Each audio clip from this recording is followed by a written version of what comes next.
সরকার পতনের আগেই প্রধান উপদেষ্টার দায়িত্ব নিতে ডক্টর মোহাম্মদ ইউনূসকে প্রস্তাব দেওয়া হয়েছিল। ট্রাইব্যুনালে দেয়া অবশিষ্ট জবানবন্দিতে কথা জানিয়েছেন বৈষম্য বিরোধী ছাত্র আন্দোলনের অন্যতম সমন্বয়ক এবং এনসিপির আহ্বায়ক নাহিদ ইসলাম। সাক্ষ্যতে তিনি আরও জানান, আন্দোলন প্রত্যাহারে চাপ প্রয়োগ করতেই নেওয়া হয়েছিল আয়নাঘরে। জিজ্ঞাসাবাদের নামে চালানো হয় অকথ্য নির্যাতন, দেওয়া হয় গুমের হুমকি। গণহত্যার দায়ে জড়িত শেখ হাসিনা সহ সব আসামির দৃষ্টান্তমূলক শাস্তির দাবি জানান এজলাসে। বাছাইকৃত লাল সরিষার দানা থেকে অত্যাধুনিক কোল্ড প্রেস মেশিনে তৈরি হয় প্রাণ সরিষার তেল, আসল ঝাঁঝে আসল স্বাদে। জুলাই আগস্টের গণ অভ্যুত্থান দমাতে আইন শৃঙ্খলা বাহিনীর বর্বরোচিত হামলায় বহু ছাত্র জনতার মৃত্যুর পর আওয়ামী লীগ সরকারের পতন হয়। 5 আগস্ট জনরোষের মুখে পদত্যাগের পর পালিয়ে যান শেখ হাসিনা।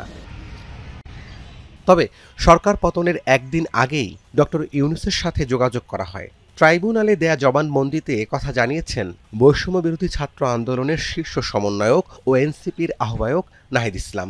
আমরা ডক্টর মোহাম্মদ ইউনূসকে প্রাথমিকভাবে আমরা ভেবে নিয়েছিলাম অন্য আরও অনেকের সাথে পরামর্শ করে, এবং এই কারণে তার সাথে আমরা যোগাযোগ করেছিলাম যে দেশের এই পরিস্থিতি, আন্দোলন সফল হয়, দেশের এই ক্রান্তিকলে আপনার সহযোগী ডক্টর মোহাম্মদ ইউনূসের সহযোগিতা প্রয়োজন। যদি আন্দোলন সফল হয়, যদি এই সরকারকে আমরা উৎখাত করতে পারি, তাহলে নতুন সরকারের প্রধান হিসেবে হয়তো আপনাকে দায়িত্ব নিতে হতে পারে। আমরা সেই প্রস্তাব আপনাকে দিয়ে রাখছি।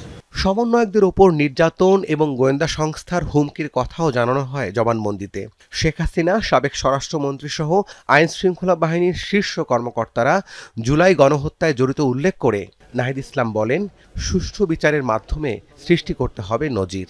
মহামান্য আদালতের কাছে আমি এবং ভিকটিমদের পক্ষ থেকে আমি ন্যায় বিচার প্রত্যাশা করেছি। শেখ হাসিনা স্বরাষ্ট্রমন্ত্রী, তৎকালীন স্বরাষ্ট্রমন্ত্রী, পুলিশ এবং যে সকল আইন শৃঙ্খলা বাহিনী জড়িত ছিল তাদের প্রধানদেরকে আমি দায়ী করেছি, এবং যারা হত্যাকাণ্ডে সরাসরি অংশগ্রহণ করেছে তাদেরকে দায়ী করেছি। তাদের বিচার এবং কঠোর শাস্তি আমি আদালতের কাছ থেকে প্রত্যাশা করেছি। চিফ প্রসিকিউটর তাজুল ইসলাম জানান, নাহিদ ইসলামের সাক্ষ্য মামলা প্রমাণে রাখবে গুরুত্বপূর্ণ ভূমিকা। গোয়েন্দা সংস্থা এবং সরকারের চাপে তাদের ইচ্ছামতো স্টেটমেন্ট না দেওয়ার কারণে নাহিদ ইসলামকে অপহরণ করে আয়নাঘরে বন্দি রেখে তার উপর যে নির্মম নির্যাতন চালানো হয় সেটার বর্ণনা তিনি দিয়েছেন। কিভাবে তাকে রাস্তার মধ্যে জলসিঁড়ি প্রজেক্টের ওখানে ফেলে দেওয়া হয় সেই বর্ণনা তিনি দিয়েছেন।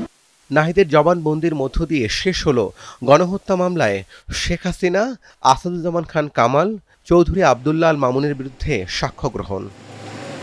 রাব্বি সিদ্দিকী, যমুনা নিউজ, ঢাকা।